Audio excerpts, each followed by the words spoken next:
नमस्कार विद्यार्थी मित्रांनो, welcome to my YouTube channel. नुसत्या झालेल्या CTET एक्झामचा हा क्वेश्चन पेपर आहे मित्रांनो। बघा मित्रांनो, पेपर क्रमांक 2 असा आहे मित्रांनो। आणि यामध्ये आपल्याला बघा मित्रांनो, भाग 1 बालविकास व शिक्षणशास्त्र याचे प्रश्न आहेत मित्रांनो। याच्यात गणित आणि विज्ञानचे आहेत। सामाजिक अध्ययन, सामाजिक विज्ञान, सोशल सायन्सचे क्वेश्चन आहेत मित्रांनो। इंग्लिश किंवा हिंदी भाषा 1 जे तुम्ही घेतली असेल आणि भाषा 2 चे प्रश्न या क्वेश्चन पेपरमध्ये आहे मित्रांनो। तर चला तर मित्रांनो आपण बघू। पहिल्यांदा आपण बघू बाल विकास व शिक्षणशास्त्रामधले कसे प्रश्न या क्वेश्चन पत्रिकेत विचारलेले आहे मित्र। बघा मित्रांनो, प्रश्न क्रमांक 1, निम्नलिखित प्रश्न में किस बहस पर प्रकाश डाला गया है। विवादाबद्दल इथं बोलत आहे मित्रांनो। क्या किसी व्यक्ति का जैविक रूप से निर्धारित जेंडर अपने साथ वे सभी विशेषताएं लाता है। जेंडरवर विशेषता माणसात जे असते ते जेंडरवर अवलंबून नसतं मित्रांनो। जो किसी के सामाजिक निर्मित जेंडर को परिभाषित करता है मित्रांनो। तर नाही मित्रांनो, जेंडर वर काहीच डिपेंड नसते, त्याच्या विशेषता आहे आणि जे सामाजिक परिभाषा आहे याच्यावर पण काहीच असर नाही करत। तर याचं उत्तर आहे मित्रांनो, प्रकृती व परिवेश का विकास पर प्रभाव इथं आपल्याला दाखवलेला आहे। दोन्ही पण जे आहे कशाचे इन्फ्लुएन्स आहे मित्रांनो, नेचरचे आणि नर्चरचे इन्फ्लुएन्स डेव्हलपमेंट आहे मित्रांनो। म्हणजे निसर्गाविरुद्ध जे पालन पोषण आहे या वादविवादवर काय केलेलं आहे, प्रकाश टाकलेला आहे मित्रांनो। तो उत्तर येणार 1। डैश के दौरान एक प्रमुख विशेषात्मक कार्य, इथं बघा मित्रांनो, व्यक्तिगत यौन आणि व्यावसायिक पहचान की खोज की गई है मित्रांनो। तर बघा मित्रांनो, एरिक्सनच्या मानसिक विकासाच्या टप्प्यानुसार जी आपली पौगंड अवस्था असते, बरोबर आहे मित्रांनो, ज्याला आपण अडोलसन्स असे म्हणतो मित्रांनो। किशोर अवस्थेत ह्या ज्या गोष्टी असतात मित्रांनो, जे प्राथमिक विकासमत कार्य आपण ज्याला म्हणतो, यामध्ये कशावर भर दिलेला गेलेला असतो मित्रांनो, कोणत्या कार्यावर, व्यक्तिगत यौन आणि व्यावसायिक या किशोरावस्थेत आपण काय करतो मित्रांनो, डेव्हलप होत असते यामध्ये। तर उत्तर असेल मित्रांनो 3 किशोरावस्था। तर बघा मित्रांनो, क्वेश्चन नंबर 3 आपण बघूया कि निम्नलिखित कथनों को पढ़िए। अभिकथन, बच्चे समाज के मूल्य और मानदंडों को प्रत्यक्ष और अप्रत्यक्ष तरीकों से सीखते हैं। हो मित्रांनो, हा जो स्टेटमेंट आहे हा अगदी करेक्ट आहे मित्रांनो। सामाजिकीकरण समाज के रीति रिवाज और अनुष्ठानों को प्रेरित करने की एक सरल प्रक्रिया है। नाही मित्रांनो, सामाजिकरण करणे, रीतिरिवाज आणि अनुष्ठान करणे ही सरळ प्रक्रिया नाही, खूप क्लिष्ट प्रक्रिया आहे, एकदम गुंतागुंतीची प्रक्रिया आहे मित्रांनो, आणि ही आयुष्यभर चालणारी प्रक्रिया आहे। तर जो आर आहे, कारण दिलेलं आहे, अगदी चुकीचं आहे। म्हणजे ए हा बरोबर आहे, आर हा काय आहे मित्रांनो, चुकीचा आहे। ऑप्शन क्रमांक 3 याचं बरोबर येईल। ए सही है लेकिन आर गलत है मित्रांनो। प्रश्न क्रमांक 4, जीन पियाजे। बघा मित्रांनो, मागच्या माझ्या TETच्या बालमानसशास्त्रामध्ये मी क्वेश्चन आन्सर टाकलेले आहे आणि त्यामध्ये मी सिद्धांताबद्दल बोलले होते की जे जीन पियाजे आहे याच्यावर खूप सारे प्रश्न विचारतात आणि तुम्ही बघा CTETच्या पेपरमध्ये पियाजेच्या सिद्धांतावर खूप प्रश्न विचारले गेलेले आहे मित्रांनो। तर जीन पियाजे के संज्ञानात्मक विकास के सिद्धांत के अनुसार, यांच्यानुसार मित्रांनो, निम्नलिखित में से कौन सी क्षमता औपचारिक सक्रियात्मक सोच को मृत सक्रियात्मक सोच से भिन्न करती है।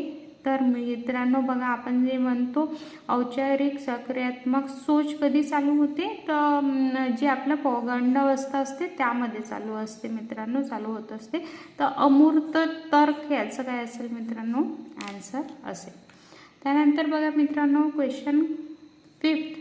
जीन पियाजे ही एक महत्त्वपूर्ण आलोचन यह है की, म्हणजे जीन पियाजेने जे सिद्धांत मांडलेला आहे त्याच्यावर आक्षेप घेतलेला आहे मित्रांनो, तर की वह विकास पर डैश के प्रभाव पर पर्याप्त रूप से विचार करने में विफल थे. म्हणजे कोणत्या गोष्टीवर त्यांनी फोकस केला नाही मित्रांनो, परिपक्वतेवर, विकासावर केलेला आहे, अनुभवावर आणि क्रियावर, ह्या तिन्ही गोष्टीवर त्यांनी भर दिलेला आहे. पण संस्कृतीवर काय केलेलं आहे मित्रांनो, जास्त भर दिलेला नाही आहे. उत्तर येईल 2, संस्कृतीवर. प्रश्न क्रमांक 6 आहे मित्रांनो, निम्नलिखित में से कौन सा एक सही सुमेलित युग्म है. मित्रांनो बघा, आपल्याला मॅच करेक्ट सांगायचं आहे. तर दंड और आज्ञाकारिता, उन्मुखीकरण, बुरे परिणामों से बचाव, हा जो आहे मित्रांनो, हा जे मॅच पेअर आहे हा अगदी व्यवस्थित आहे. यामध्ये बघा मित्रांनो, एक लड़का और अच्छी लड़की हे भावनात्मक असे रिलेटेड आहे. त्याच्यानंतर कानून आणि व्यवस्था हे नियमांवर अवलंबून आहे. सामाजिक अनुनिबंध म्हणजे एकमेकावर परस्पर संबंधावर काय आहे मित्रांनो, अवलंबून आहे. जी दुसऱ्याची धारणा पण ध्यान देऊ शकत नाही. तर ह्या तिन्ही पण ज्या जोड्या आहे ह्या काय आहे मित्रांनो, करेक्ट नाही आहे. ही जी आहे ही अगदी करेक्ट पेयर आहे मित्रांनो. Question number 7. जीन पियाजे और लेवायस्की के दृष्टिकोन में कौन सी मान्यता समान आहे. दोन्ही काय आहे मित्रांनो, सायंटिस्ट आहे, यांनी जे सिद्धांत मांडलेले आहे यांच्या मान्यतेनुसार दोन्ही कोणत्या एका गोष्टीवर यांचे मत समान आहे. तर हे दोन्ही पण रचनावादी आहे आणि बच्चे अर्थ निर्माण की प्रक्रिया में शामिल होते हे याच्यावर यांचा दोन्हीचा मत एक आहे मित्रांनो. भाषेवर नाही, संस्कृतीवर नाही आणि बच्चों को विकास चरणों में, म्हणजे हे विकासावर तर जीन पियाजेचे आहे. पण दोन्ही सिद्धांत जर बघितले तर जी प्रक्रिया आहे कोणती, बच्चे अर्थ निर्माण विचार करतात, ही एक आन्सर बरोबर आहे मित्रांनो. लेवायस्कीने प्रस्थापित किया था. तर बघा मित्रांनो, ZPD सिद्धांतानुसार बच्चे में बहुत, म्हणजे अकॉर्डिंग टू द लेवायस्की जर आपण बघितलं तर बच्चे में बहुत क्षमता होती है जिसमें वो कार्य भी शामिल होते हैं जिन्हें वे दूसरे के सहयोग से कर सकते हैं. मित्रांनो जर ग्रुप वाईज सगळं केलं तर इझिली ती गोष्ट जे लेकरं असतात ते करू शकतात मित्रांनो. जे स्वतः एकटे असले तर करू शकत नाही, पण ग्रुपमध्ये असले तर तीच गोष्ट त्यांना करायला अगदी सोपं जाते. उत्तर आहे 4. प्रश्न क्रमांक 9. निम्नलिखित में से कथन को पढे. इथे 2 कथन आणि कारण दिलेले आहे मित्रांनो आपल्याला. बुद्धि परीक्षण और विस्तारित अवलोकन के संचालन का उद्देश्य बच्चों की विशिष्ट आयाम और क्षमताओं में तुलना करना होना चाहिए. नाही मित्रांनो, तर त्यांना प्रत्येक मुलांना समजून घेणे. 2 मुलांमध्ये आपण तुलना करू शकत नाही. आपल्याला प्रत्येक मुलांना वेगवेगळ्या दृष्टिकोनी आणि वेगवेगळ्यांनी काय करायचं असते, तपासून पाहायचं असते, मूल्यमापन करून पाहायचे असते, ना की आपल्याला तुलना करायला पाहिजे. तर हा जो ऑप्शन आहे हा चुकीचा आहे मित्रांनो. कारण त्यांनी दिलेलं आहे, कारण की बुद्धिमत्ता एक जन्मजात क्षमता है और इसे पोषित नहीं किया जा सकता. नाही मित्रांनो, बुद्धिमत्ता ही आपण आपले शिक्षण आणि वातावरणावर डिपेंड असतात, त्यानुसार ते काय करू शकतोय, बुद्धिमत्तेचा विकास होऊ शकतो. तर दोन्ही जे आहे आन्सर मित्रांनो हे काय आहे, चुकीचे. ए और आर दोनों गलत है मित्रांनो. एक शिक्षका जो अपने माध्यमिक स्कूल की कक्षा में सचेत रूप से सभी जेंडर के वैज्ञानिकों के उदाहरण देती आहे. म्हणजे इथं काय करत आहे मित्रांनो, जे आपल्या मनात जेंडरबद्दल असते की वेगवेगळे आपण जेंडरचे आहे आपण मानतो, कोशिश कर रही है, काय करणार आहे, जेंडर रूढियों को तोड रही है, जे आहे ब्रेक द जेंडर स्टेरिओटाइप्स आपण याला म्हणू शकतो की वेगवेगळ्या जेंडरचे जर एक्झाम्पल दिले, बरोबर आहे, तर जे आपण जेंडर मानतो फिमेल मेल आणखी काही असेल त्यामधले जे मतभेद आहे किंवा विचार आहे त्यांना ते काय करत आहे, तोडत आहे. हां, हे जेंडर भेदभाव को मजबूत कर रही है, नाही मित्रांनो. जेंडर पहचानने को आणि जेंडर स्थिरता का निर्माण कर रही है, नाही मित्रांनो. जो रूढी परंपरा आहे कशानुसार, जेंडरनुसार, ते इथं काय होत आहे, तुटत आहे या एक्झाम्पलने मित्रांनो. तो उत्तर असेल 1. बघा मित्रांनो, प्रश्न क्रमांक 11, निम्नलिखित कथनों को पढिए. आता इथं कथन दिलेलं आहे मित्रांनो, अभिकथन आहे ए आणि त्याचं कारण आपल्याला दिलेलं आहे. तर बघा मित्रांनो, सभी लड़कियां मेहनती और ईमानदार होती है जबकि लड़के बुद्धिमान और रुबाबदार होते हैं, नाही मित्रांनो, हे चुकीचं आहे. 2 विशिष्ट जैविक मस्तकी लड़कियां और लड़कों में शारीरिक और संज्ञानात्मक कौशल्य के साथ साथ स्वभाव में भी सभी मतभेदों का उत्पन्न करती है, नाही मित्रांनो, हे पण चुकीचं आहे. म्हणजे आपला आन्सर आहे 4A आणि R दोनों गलत है मित्रांनो. प्रश्न क्रमांक 12, विद्यार्थियों के सीखने की प्राथमिकताओं में व्यक्तिगत भिन्नताओं का किस रूप में देखा जाना चाहिए. बघा आता मित्रांनो, विद्यार्थियों के सीखने की प्राथमिकता को कैसा देखना चाहिए, तर विविधता का समान चित्रण आपल्याला इथं बघायला मिळते मित्रांनो. उत्तर आहे 4. त्यानंतर प्रश्न क्रमांक 13, वह आकलन, इथं आकलनावर बोललेले आहे मित्रांनो, जो किसी विद्यार्थी के प्राप्त अंकों के अन्य विद्यार्थियों के औसत प्रदर्शन से तुलना करने के लिए किया जाता है मित्रांनो. तर अकॉर्डिंग टू नॉर्म रेफर्ड यांच्या स्टेटमेंटनुसार मानदंड संवर्धित हा याचं उत्तर आहे मित्रांनो. प्रश्न क्रमांक 14, कक्षा आकलन के बारे में निम्नलिखित में कौन से कथन सही है मित्रांनो. तर बघा, कक्षा आकलन, तर इथं आकलन को छात्रा के अध्ययन करते समय संज्ञानात्मक प्रक्रियाओं को प्रभावित करना चाहिए, बरोबर आहे मित्रांनो. आकलन को अपने आप में सीखने के अनुभव के रूप में काम करना चाहिए, नहीं मित्रांनो. आकलन को छात्रों को सीखने के लिए डर और तनाव पैदा नहीं करना चाहिए. आकलन मानवीकृत और मानक संदर्भित होणे चाहिए, हो मित्रांनो. म्हणजे इथं ऑप्शन क्रमांक 1 आणि 3 बरोबर आहे. आपलं उत्तर असेल 1. प्रश्न क्रमांक 15, निम्नलिखित में से कौन सा प्रश्न विद्यार्थियों के उच्च स्तरीय आलोचनात्मक व विश्लेषणात्मक चिंतन कौशल्यों को बढ़ावा देगा मित्रांनो. तर बघा, एक ही घटना को दर्शाने वाले 2 अखबार के लेखों में निहित मान्यताओं की पहचान कर देना, हे याचं उत्तर आहे मित्रांनो. एक विशिष्ट अखबार के लिए लेख में उल्लेखित संज्ञाओं का पहचान करना किंवा अखबारों का लेख पढ़े और शब्द की सूची बनाना, म्हणजे संज्ञा सूची म्हणजे शब्द आणि अखबार का लेख पढ़ना और एक उपयोगात्मक शीर्षक के बारे में सोचना. मित्रांनो, हे जे आहे हे मूलभूत संज्ञानात्मक आहे मित्रांनो. इथे आपल्याला आलोचनात्मक किंवा विश्लेषणात्मक चिंतन विचारले आहे, तर उत्तर असेल 1. त्यानंतर आहे मित्रांनो प्रश्न क्रमांक 16. इथे आपल्याला निम्नलिखित कथनों को पढ़िए. अभिकथन आहे मित्रांनो. बघा, खराब लेखन क्षमता वाले छात्रों को अक्सर उनके शिक्षकों द्वारा बौद्धिक रूप से अक्षम के रूप में चित्रित करते हैं, हो मित्रांनो, हे बरोबर आहे.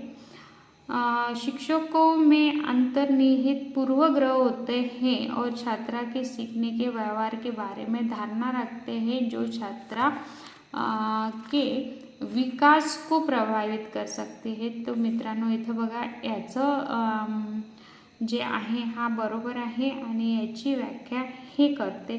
त्याचं उत्तर असेल मित्रांनो ए और आर दोनों सही है, बट ए की आर सही व्याख्या आहे मित्रांनो। पूर्वग्रहावर की या विद्यार्थ्यांना आकलन करण्याची क्षमता कशी आहे, कमी आहे, त्यामुळे हे दोन्ही उत्तर बरोबर आहे आणि एचं व्याख्या ही आरमध्ये दर्शवते मित्रांनो। निम्नलिखित में से कौन सा कक्षा में विविधताओं को बढ़ावा देने के लिए एक तरीका नहीं है। पाठ्यक्रम में विभिन्नता दृष्टिकोण और अनुभवों को शामिल करना आहे मित्रांनो। विद्यार्थियों को उनकी अनूठी पहचान और संस्कृतियों को व्यक्त करने के लिए प्रोत्साहित करना है, पर विविधता को बढ़ावा देना है। विद्यार्थियों की पृष्ठभूमि और संस्कृति के आधार पर पूर्वग्रह के अनुकूल व्यवहार करना नहीं मित्रांनो, हे नहीं है। अलग अलग पृष्ठभूमि और संस्कृति के व्यक्तियों के साथ बातचीत करने के लिए विद्यार्थी को अवसर प्रदान करना मित्रांनो, इथे हा जो आहे हा तरीका नहीं है। बाकी तीन प्रश्न क्रमांक 18, निम्नलिखित में से अधिगम अक्षमता और इसके कारण होने वाली चुनौती का सही मेल कौन सा आहे मित्रांनो। तर बघा इथं गुणज वैकल्प म्हणजे संख्या आणि गणित येते। लेखन कौशल्यामध्ये हे येते मित्रांनो अक्षमता किंवा लेखनावर परिणाम करणे, हे आपलं याचं उत्तर असेल मित्रांनो। पठन वैकल्प म्हणजे भाषावर परिणाम करणे आणि गती समन्वय वैकल्प हे ऐकणे आणि बोलण्यावर काय करतात मित्रांनो, प्रभावित करते। तो उत्तर आहे 2 लेखन वैकल्य।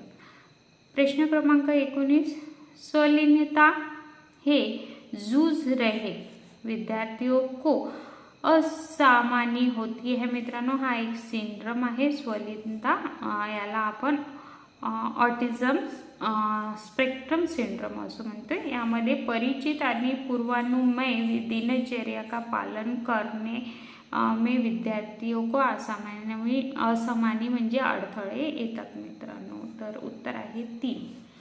प्रश्न क्रमांक 20, प्रतिभाशाली बच्चों के बारे में निम्नलिखित में से कौन सा कथन सही नहीं है मित्रांनो। तो प्रतिभाशाली बच्चे विभिन्न स्तर पर प्रतिभाशाली हो सकते हैं और कुछ में किसी प्रकार की अक्षमता भी हो सकती है, बरोबर है।